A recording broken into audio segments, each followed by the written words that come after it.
Hello बच्चों, स्वागत है आपका अपना YouTube चैनल RKCC में। चलिए बच्चों, जैसे कि आप लोग जानते हैं कि ऑब्जेक्टिव सीरीज चालू होने वाला था, सो आज से आप लोग का ऑब्जेक्टिव सीरीज चालू होता है। कक्षा 10वीं की बोर्ड परीक्षा के लिए वेरी इंपॉर्टेंट सीरीज एक चालू हो रही है जिसका नाम है ऑब्जेक्टिव सीरीज। आपको प्रतिदिन आपको ऑब्जेक्टिव सीरीज मिलेगा, chapter wise very important objective मिलेगा जो आपको बोर्ड के एग्जाम को लेकर काफी महत्वपूर्ण होगी। ठीक है, तो चलिए आज से हम लोग इकोनॉमिक्स आज चालू करेंगे, इकोनॉमिक्स अर्थशास्त्र।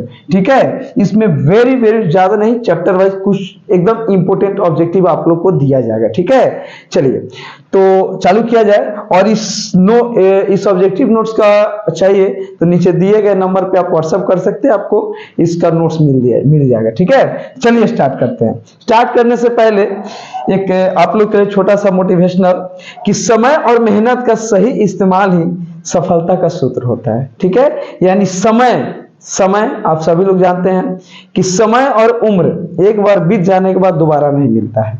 तो समय के साथ आप कड़ी मेहनत करें, कड़ी से कड़ी मेहनत करें ताकि आपका बोर्ड परीक्षा आसानी से जाए। ठीक है, तो चलिए स्टार्ट किया जाए। चलिए, तो इकोनॉमिक्स में पहला चैप्टर है अर्थव्यवस्था एवं इसके विकास। ठीक है, अर्थव्यवस्था क्या होते हैं और इसके विकास के अंतर्गत हम लोग VBI ऑब्जेक्टिव पढ़ेंगे।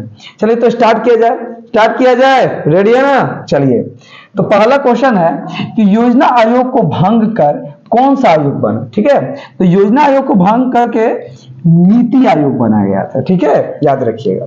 आगे दूसरा क्वेश्चन है जो बहुत इंपॉर्टेंट है, किसने कहा कि बिहार के विकास के बिना भारत का विकास संभव नहीं है। तो सबसे पहले तो डॉक्टर APJ अब्दुल कलाम ने कहे थे। ठीक है, APJ अब्दुल कलाम ने कहे थे और इसी स्लोगन को हमारे बिहार के मुख्यमंत्री नीतीश कुमार ने आगे इसका बहुत प्रचलित किया कि अगर देश का विकास करना है ना तो उसमें बिहार का विकास अति आवश्यक है। ठीक है, तो याद रखिएगा, बिहार के विकास के बिना भारत का विकास संभव नहीं है। तो डॉक्टर APJ अब्दुल कलाम कहते हैं। ठीक है, जिसको मिसाइल मैन के नाम से भी जानते हैं। नई आर्थिक नीति में किसे सम्मिलित नहीं किया जाता है? नियंत्रित अर्थव्यवस्था, उदारीकरण, वैश्वीकरण, इनमें से कोई नहीं। तो आपका आंसर आप जैसे जानते हैं कि नई आर्थिक नीति क्या था, तो LPG था। LPG आप लोग समझते हैं, लिबरलाइजेशन, प्राइवेटेशन और ग्लोबलाइजेशन। तो वह उदारीकरण तो था, है ना, मनमोहन सिंह द्वारा लाया गया था। वैश्वीकरण भी था। नियंत्रित अर्थव्यवस्था इसका आंसर होगा। ठीक है, याद रखिएगा, बहुत इंपॉर्टेंट है, एग्जाम में आया भी है। WTO यानी विश्व व्यापार संगठन की स्थापना कब की गई थी? ठीक है, तो आंसर होगा 1995। ठीक है, आगे चलते हैं। राष्ट्रीय विकास परिषद का गठन कब हुआ था? ठीक है, राष्ट्रीय विकास परिषद का गठन कब हुआ था? तो याद रखिएगा 1992 ईस्वी में किया गया था। आगे चलते हैं। आगे है छठा नंबर है कि निम्न में से किसको प्राथमिक क्षेत्र कहा जाता है? आपको मालूम है कि अर्थव्यवस्था के 3 क्षेत्र होते हैं, प्राथमिक क्षेत्र, द्वितीय क्षेत्र और तृतीय क्षेत्र। प्राथमिक क्षेत्र को जो है ना कृषि क्षेत्र के नाम से भी जानते हैं। ठीक है, और कह रहा है अगला क्वेश्चन है कि भारत में कितने राष्ट्रीयकृत बैंक है? आप सभी लोग जानते हैं कि राष्ट्रीयकृत बैंक जो होता है ना, पहले 19 था, लेकिन अब ये गलत हो गया है, अब ये 12 हो गया। नए योजना के अनुसार ये ऑप्शन पूरा गलत है, नया आंसर होगा 12। अभी पूरे भारत में 12 राष्ट्रीयकृत बैंक है, इसमें Punjab national bank, central bank, SBI वगैरह आगे चलता है। ठीक है, आगे चलते हैं। भारत में योजना आयोग का गठन कब किया गया था? ठीक है, भारत में योजना आयोग का गठन कब किया गया था? तो 15 मार्च 1950 ईस्वी को किया गया था। आगे चलते हैं। अगला है अगला देखा जाए 9 नंबर। ठीक है, तो 9 नंबर क्वेश्चन है कि निम्न में से कौन विदेशी ब्रांड नहीं है? विदेशी ब्रांड नहीं है तो आप लोग सब जानते हैं हुंडई, जो पहले हीरो और होंडा दोनों मिलकर काम करती थी, लेकिन बाद में ये अलग हो गई। टोयोटा ये भी एक विदेशी कंपनी है। फ्रॉड ये भी एक विदेशी। टाटा जमशेदजी टाटा, है ना, ये एक भारतीय कंपनी है। ठीक है, आगे अर्थव्यवस्था का सृजन होता है। ठीक है, प्राकृतिक संसाधन से, भौतिक संसाधन से, मानवीय संसाधन, इनमें से सभी। तो याद रखिएगा इनमें से सभी होते हैं। आगे अर्थव्यवस्थाओं के मुख्य का प्रकार कितना है? तो याद रखिएगा अर्थव्यवस्था का जो मुख्य जो प्रकार होता है वो 3 होते हैं। ठीक है, अर्थव्यवस्था का मुख्य 3 प्रकार होते हैं। ठीक है, समाजवादी, पूंजीवादी और मिश्रित अर्थव्यवस्था। और क्षेत्र का भी बात किया जाए तो आप याद रखिएगा अर्थव्यवस्था का 3 क्षेत्र होते हैं। आगे चलते हैं। किस अर्थव्यवस्था में उत्पादन के साधनों पर किसी व्यक्ति या निजी संस्थाओं का अधिकार होता है? आप लोग जानते हैं, बहुत ही आसान है, पूंजीवादी अर्थव्यवस्था। ठीक है, अमेरिका एक पूंजीवादी अर्थव्यवस्था है जिसमें अर्थव्यवस्था के उत्पादन के साधनों पर निजी व्यक्ति का अधिकार होता है, इसमें सरकार कोई हस्तक्षेप नहीं करती है। एक समाजवादी अर्थव्यवस्था का सर्वाधिक बल दिया जाता है, याद रखिएगा, लोक कल्याण पर। समाजवादी अर्थव्यवस्था जो होता है ना, वो लोग के हित में काम करती है, क्या, ताकि लोग बढ़े। जैसे चाइना, आप जानते हैं कि भारत के जीडीपी में थोड़ा सा उनका ज्यादा है। ठीक है, आगे चलते हैं 15 नंबर। अगला क्वेश्चन है कि स्वतंत्रता प्राप्ति के बाद भारत का मुख्य आर्थिक उद्देश्य क्या था? तीव्र आर्थिक विकास, उत्पादक रोजगार सृजन, निर्धनता निवारण यानी गरीबी को दूर करना, इनमें से सभी। तो याद रखिएगा, इनमें से सभी होगा। ठीक है, आगे, आर्थिक विकास की माप के लिए सबसे प्रयुक्त सूचकांक क्या है? तो याद रखिएगा, प्रति व्यक्ति आय, पर कैपिटा इनकम, है ना, पर कैपिटा इनकम, पीसीआर। ठीक है, पीसी, पर कैपिटा इनकम, है ना, कि प्रति व्यक्ति आय। आर्थिक विकास का जो था ना, आर्थिक जो हमारा विकास होता है वो तभी संभव है जब हमारा प्रति व्यक्ति आय होगा। ठीक है ना, इस बात को याद रखिए। चले 17 नंबर चलते हैं।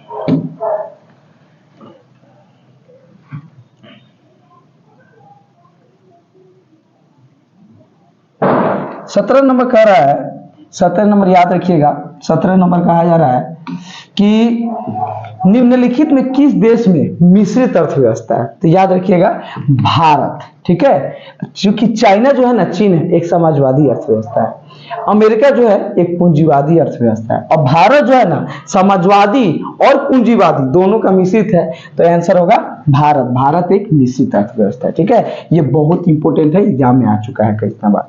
निम्नलिखित में कौन सा विकसित अर्थव्यवस्था का उदाहरण है? विकसित यानी पहले से डेवलप है, तो याद रखिएगा, अमेरिका। ठीक है, USA, United state of America. ठीक है, अमेरिका। आगे, अर्ध विकसित देश की कार्यशील जनसंख्या का अधिकांश भाग संलग्न रहता है, यानी जो कार्यशील जो देश है वो किस पर निर्भर रहता है? तो याद रखिएगा, प्राथमिक क्षेत्र में ज्यादा लगे रहते हैं। नेक्स्ट, निम्नलिखित में किस क्षेत्र को प्राथमिक क्षेत्र कहा जाता है? ये क्वेश्चन ऑलरेडी पहले आया हुआ था, तो याद रखिएगा, प्राथमिक क्षेत्र को मतलब कृषि क्षेत्र भी होता है। आगे चलिए, आर्थिक संरचना का एक मुख्य अंग है शिक्षा, स्वास्थ्य सेवाएं, यातायात, संचार, या कोई नहीं। तो याद रखिएगा, यातायात एवं संचार। आगे, पशुपालन एवं मत्स्य पालन, पशुपालन गाय भैंस को पालना, मत्स्य पालन का मतलब मछली पालन होता है, किस क्षेत्र के अंतर्गत आता है? आपको याद रखना, ये पशु के अंतर्गत आती है, तो पशु क्षेत्र यानी प्राथमिक क्षेत्र के अंतर्गत आती है, याद रखिएगा। आगे चलते हैं हम लोग, इसको देखते हैं। 23 नंबर क्वेश्चन है कि निम्नलिखित में कौन सामाजिक संरचना का अंग है? ठीक है, सामाजिक संरचना यानी समाज बढ़े, स्ट्रक्चर ऑफ द सोशल, है ना। तो याद रखिएगा, शिक्षा, प्रशिक्षण, ये भी हो सकता है, चूंकि शिक्षा बढ़ेगा, प्रशिक्षण स्किल होगा, स्वास्थ्य सेवा, चूंकि स्वास्थ्य तो ऑलरेडी आवश्यक है, आवास भी होनी चाहिए, इनमें से सभी होगा। ठीक है, आगे चलते हैं। निम्नलिखित में कौन नवीकरणीय प्राकृतिक संसाधन है? नवीकरणीय यानी एक बार खत्म हो जाएगा, पुनः उसको प्राप्ति किया जा सकता है।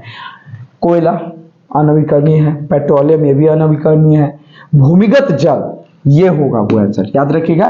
नवीकरणीय प्राकृतिक संसाधन कौन सा है? भूमिगत। एवं विकास योग की स्थापना कब हुई थी? तो याद रखिएगा 1983 ईस्वी में की गई थी। अगला, ये भी हुआ एग्जाम के लेकर काफी इंपॉर्टेंट है, तो इसको ज्यादा देखा लीजिए। काम कीजिएगा कि जब ये नोट्स आपको प्रोवाइड किया जाएगा तो उस नोट्स को आप प्रिंट करके अपने से कई बार प्रैक्टिस कीजिएगा, ताकि ये जो ऑब्जेक्टिव है हम 39 दिए हैं, और ये 39 को हम गारंटी के साथ बोलते हैं एग्जाम में इससे बाहर नहीं आएगा, चैप्टर 1 से। आगे, आर्थिक समृद्धि का संबंध है। ठीक है, आर्थिक समृद्धि का मतलब होता है कि विकास करना, तो अल्पकाल से तो होता नहीं है विकास, क्योंकि बहुत समय लगता है, तो दीर्घकाल से होगा। आगे, जीवन की भौतिक गुणवत्ता का सूचक होता है, very important topic question.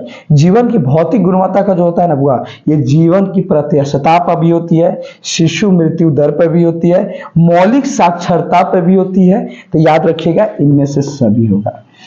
Bharat में योजना आयोग की स्थापना कब की गई थी? तो याद रखिएगा, योजना आयोग की स्थापना 1950 ईस्वी में की गई थी। और यहाँ पे एक टॉपिक है कि इसकी अध्यक्षता जो होता है ना, प्रधानमंत्री होते हैं। ठीक है, प्रधानमंत्री होते हैं, इस बात को याद रखिएगा। ऑब्जेक्टिव में आता है कि भारत में योजना आयोग का अध्यक्ष कौन होता है? तो प्रधानमंत्री होते हैं, पीएम होते हैं। याद रखिएगा इस बात को। कितना भी योजना आता है, ग्राम प्रधानमंत्री युजरा योजना, है ना, ये सब बात याद रखिएगा। आगे चलते हैं। अगला है अगला है योजना आयोग का अध्यक्ष कौन? अरे भाई आइएगा ही, योजना आयोग का अध्यक्ष कौन होता है?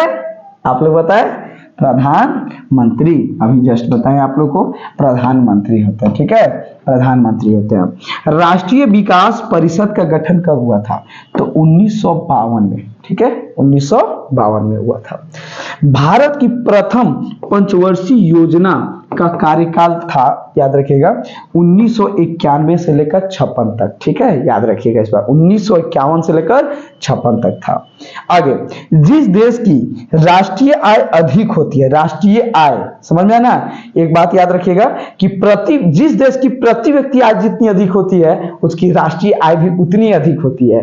तो कह रहा जिस देश की राष्ट्रीय आय अधिक होती है वो देश कहा जाता है, क्या कहा जाता है? तो अविकसित तो कहलाएगा नहीं, विकासशील भी नहीं कहलाएगा। इसका सही आंसर यहाँ पे आपका ऑप्शन नंबर दिया है डी, विकसित देश कहलाता है। कौन सा देश कहलाता है? विकसित देश कहलाता है। याद रखिएगा, जिस देश की राष्ट्रीय आय अधिक होती है ना बाबू, तो वो कहलाता है विकसित देश कहलाता है। विकसित देश कहलाती है। आगे, निम्नलिखित में किस राज्य को एक पिछड़ा राज्य कहा जाता है? तो पहले तो बाबू उड़ीसा था, लेकिन उड़ीसा से अब हटकर अब याद रखिएगा बिहार हो गया। ठीक है, बिहार। हालांकि उड़ीसा भी ऑप्शन में देगा तो कंफ्यूज मत होइएगा, ये बिहार होगा। समझ में आ रहा है बात को? आगे चलते हैं। बिहार एक राज्य है, कौन सा राज्य है?